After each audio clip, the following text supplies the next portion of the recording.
We are located in the Fairfax Town Center to provide some safety tips to our public so they can have a safe celebration during this Independence Day.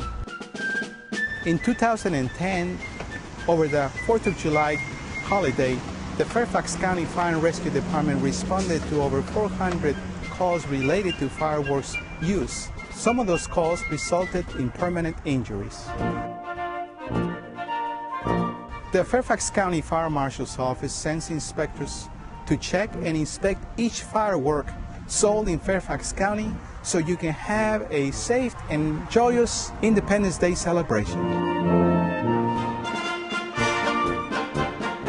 Here are some important safety tips on fireworks. Follow the manufacturer's directions. Keep bystanders away at least 25 feet.